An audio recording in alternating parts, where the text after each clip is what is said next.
Okay, now what we are discussing is asexual reproduction. Asexual reproduction is the type of reproduction in which offspring takes birth from only how many parents? One parent, right? So offspring take birth from, or offspring is generated from only one parent. That is our asexual reproduction. Okay. Now we'll discuss few types of asexual reproduction. Okay, the first type that we are going to discuss, that is fission. Okay, first type that we are going to discuss is fission. Okay, now fission based on how many progenies are taking birth, from one parent. Based on that, we have divided, or we have seen that there are two types of fission: binary and multiple. Binary word comes from two. Bi means two.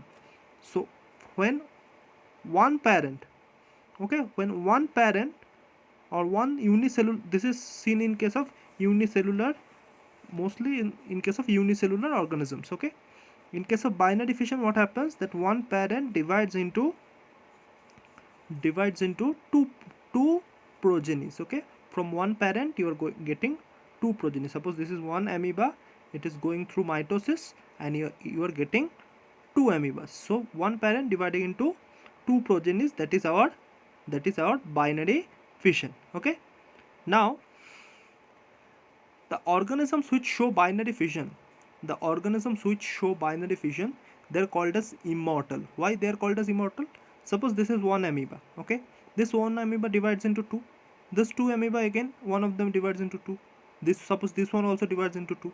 Where is the death here? Do you see any death? Obviously, if you take a amoeba and you crush it, obviously it will die, but otherwise there is no death naturally, right? That's why they are called as immortal. And already we have discussed that this is seen in case of amoeba and paramecium. There are other many organisms like this, but these two examples are important for ourselves.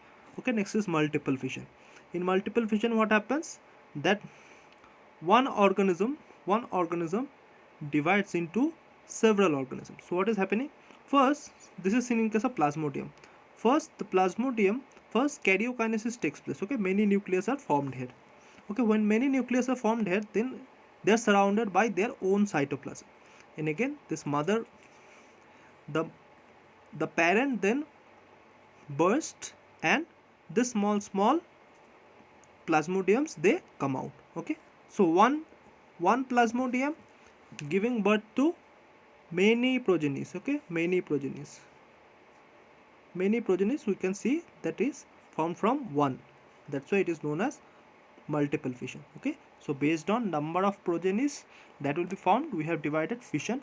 Fission is nothing but, we have also learned about nuclear fission. Now fission means breaking. So one breaks into two, that is binary. One breaks into many, that is multiple fission. Okay, the example is very important.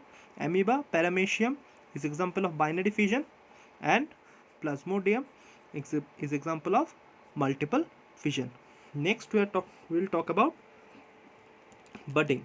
Okay, next we'll talk about budding. In case of budding, what happens, a small outgrowth is formed to the parent body, and then the outgrowth detaches from the parent body, a new organism is formed from that small outgrowth.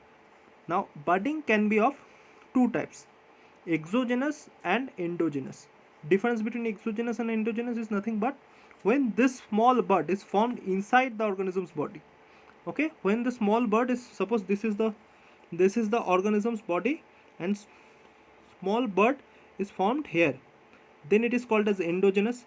If it is formed outside the body, then it will be called as exogenous. Okay, exogenous budding is seen in case of yeast and hydra.